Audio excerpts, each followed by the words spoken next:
Verb to be is a key verb in English language. It plays very important role. It plays major role to construct various type of sentences. It has a lot of meaning and uses.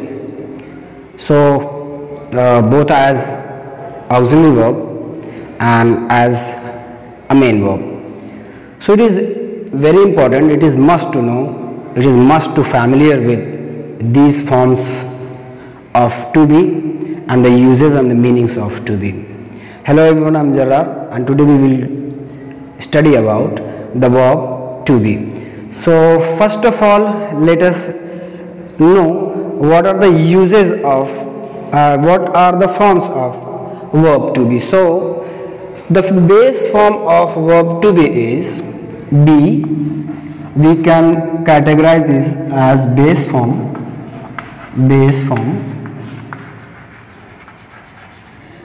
Then the next present participle form. Present participle form is being,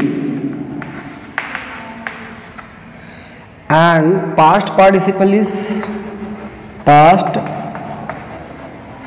participle form is been.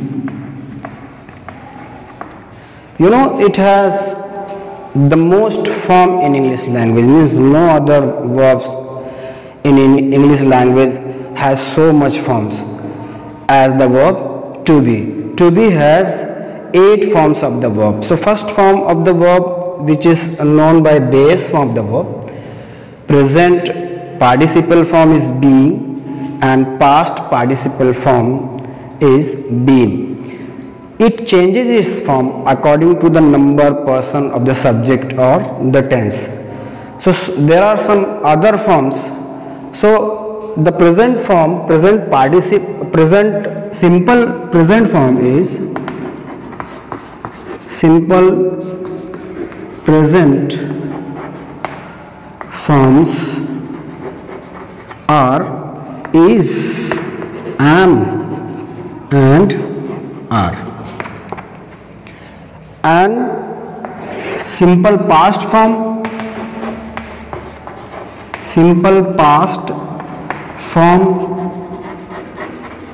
are was and were. So you can see these 8 forms act differently in various type of sentences, in various type of tenses.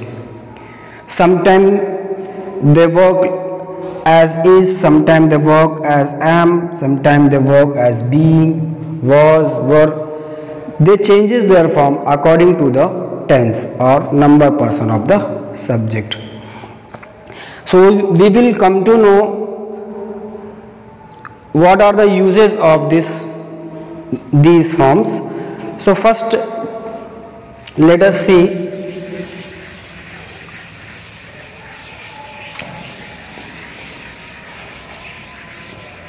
first we will see in simple present form. So in simple present form, am is used with I, is used with he, she and it, and are is used with we, you and they. So with I we use am, with he, she, it we use is, and we, you, they we use are. So these are the forms which are used differently with other various different type of pronouns, different personal pronouns. And in past these are for simple present simple present, and for simple past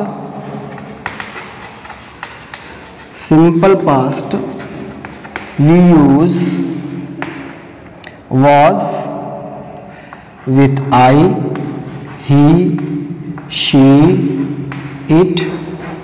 Was is used, and you, we, they, we use were.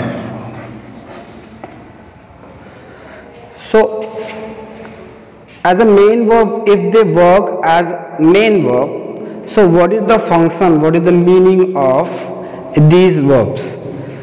So as a main verb, when they work, they function as state, they function as state of the subject.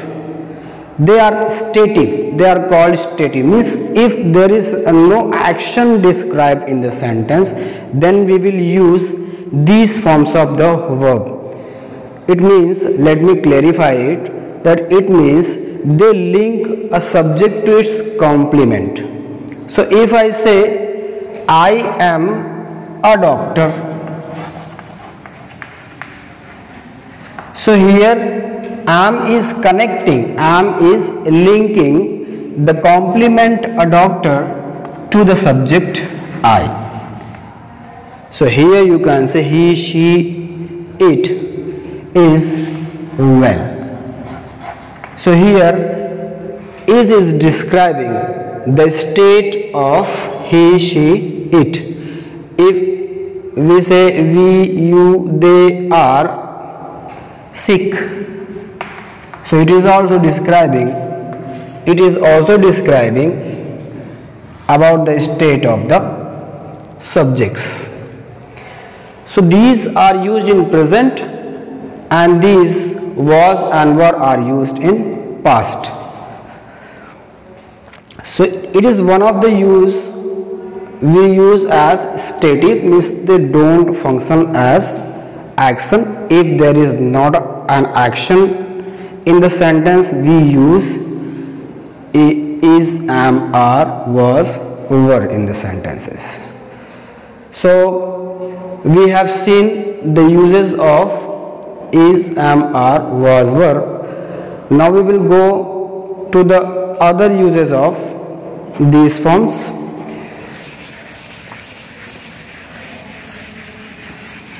So these forms are also used to construct present continuous, past continuous and future continuous tenses, means they are used to construct continuous tenses. So they are used with verb ing, then they work as an auxiliary verb. Like if I say he is, then I can add here go plus ing, going to school. So here it is functioning as an auxiliary verb in this sentence, and in the previous examples they were functioning as stative, as main verb. So there was not an action. Like, let me clear it. If I say he is a doctor, then here in this sentence there is an action going on.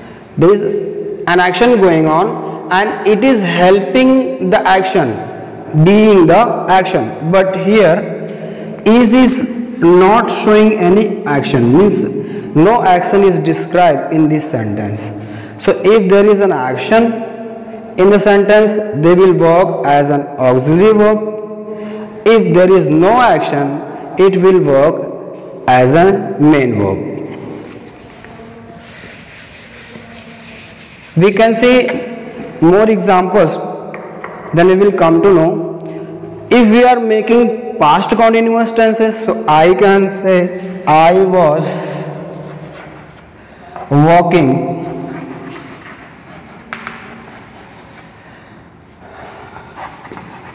into the garden So here was is also helping the main verb. It is also helping the main verb, means it is functioning as an auxiliary verb. If I use future continuous tense, then I will say they will, and then I will use the base form of the verb be. It is also the form of be. So they will be playing by 10 o'clock.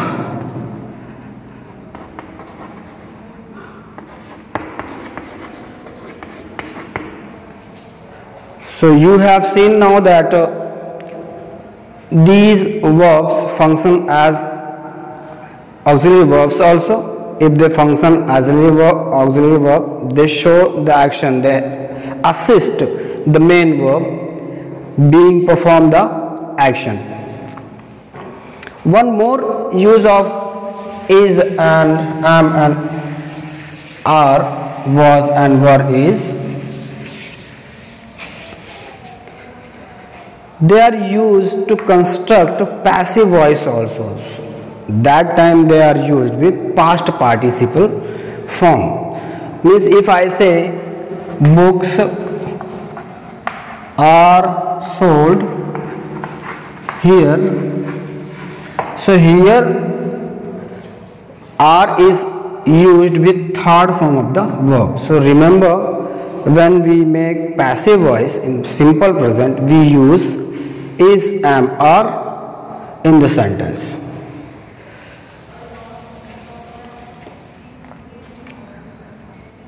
In the past, if we want to describe in the past, so we can use were. So we can say books were sold here.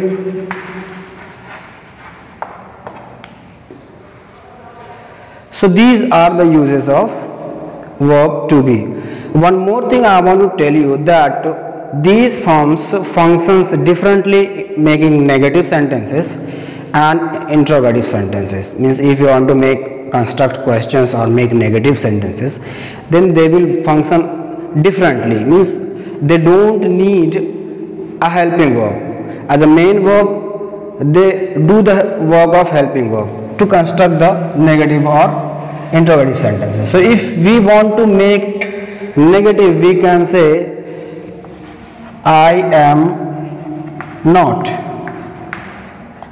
So second, he is not, and they were not, they are not, likewise. So it doesn't need any other helping verb. It functions differently, making negative or question. If we are going to make question, then it comes before the subject to make question. If I say am